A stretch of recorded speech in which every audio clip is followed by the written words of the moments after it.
40 দিনের মধ্যে গোপন অঙ্গের লোম পরিষ্কার না করলে ইবাদত কবুল হয় না, এই কথা কতটুকু সত্য?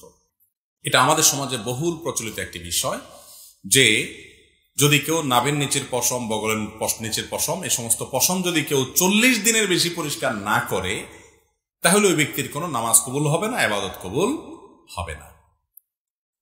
আসলে কি তাই? এ ব্যাপারে একটি হাদিস সহিহ মুসলিম বর্ণিত আছে। আনাস রাদিয়াল্লাহু তাআলা বর্ণনা করেছেন নবী করিম সাল্লাল্লাহু আলাইহি সাল্লাম থেকে। তিনি বলেছেন, ওয়াক্কিত লানা, আমাদের জন্য নাভির নিচের পশম ইত্যাদি এগুলো ফেলানোর সর্বশেষ সীমানা নির্ধারণ করে দেয়া হয়েছে 40 দিনকে। তার মানে উচিত তো হলো আগে আগে করা। সপ্তাহে 15 দিনে একবার আপনার হাতের নখ কাটবেন, গোপ ছোট করবেন, নাভির নিচের বগল নিচের লোম পশম করবেন, অবাঞ্ছিত লোম গুলো চেষে ফেলবেন।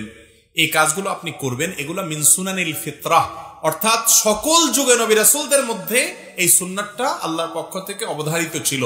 এটা প্রকৃতিগত সুন্নাহ, সৃষ্টিগত সুন্নাহ। মানুষকে এভাবে সৃষ্টি করেছেন, এগুলো শরীরে বাড়ে, সেজন্য এগুলো কমাতে হয়। এটা আল্লাহর সুন্নাহ, আল্লাহ তাআলা এটা করার নির্দেশ করেছেন, সমস্ত নবীগণের সুন্নাহ এটা। তো সেই সুন্নাহটা পালন করবেন সপ্তাহে একবার, না হয় 15 দিনে একবার, নয় 3 সপ্তাহে একবার, নয় 4 সপ্তাহে একবার, সর্বোচ্চ 40 দিনের মধ্যে একবার অবশ্যই করবেন। 40 দিন যদি পার হয়ে যায় তারপরেও না করেন, অর্থাৎ এই পশমগুলো বড় হয়ে গেছে, 40 দিন পর্যন্ত চাষেন নাই, তাহলে সেক্ষেত্রে নখ বড় হয়ে গেছে, 40 দিনে বেশি হয়েছে, তাও আপনি কাটেন নাই, এরকম যদি হয় তাহলে সেক্ষেত্রে আপনি গুনাহগার হলেন। কারণ হাদিসে নবী করিম সাল্লাল্লাহু আলাইহি সাল্লাম 40 দিনের মধ্যে এটাকে কাটার নির্দেশ করেছেন, 40 দিনকে চূড়ান্ত সীমা নির্ধারণ করেছেন। অনেক উলামায়ে কেরাম বলেছেন এটা কাটাটা ফরজ ওয়াজিব না, তবে উত্তম। 40 দিনের পরে গেলে সেটা উত্তমের খেলাফ হবে। কিন্তু কোন হাদিসে এই কথা বলা নাই যে 40 দিনের পরে যদি কাটা না হয় তাহলে নামাজ হবে না বা নামাজ কবুল হবে না, এমন কোনো কথা হাদিসে নাই। অতএব অন্যান্য ইবাদতের সাথে এর সম্পর্ক নেই।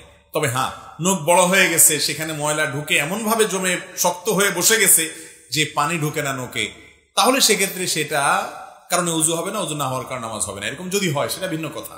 কিন্তু এগুলো বড় হইলেই 40 দিন পার হইলেই নামাজ কবুল হবে না, ইবাদত কবুল হবে না, এমন কোনো কথা হাদিসে নাই। ইবাদতের জায়গায় ইবাদত কবুল হবে যদি ঠিকঠাক মতো পবিত্রতা অর্জন করেন, ঠিকঠাক মতো নামাজ কালাম পড়েন, শর্তগুলো পালন করেন, তাহলে নামাজ ঠিকই হয়ে যাবে, ইবাদত ঠিকই হয়ে যাবে। কিন্তু 40 দিনের বেশি চাষেন নাই, ছোট করেন নাই, সেই জন্য আপনি আলাদা গুনাহগার হবেন, সেটা ভিন্ন কথা। বুঝাতে পারছি বিষয়টা?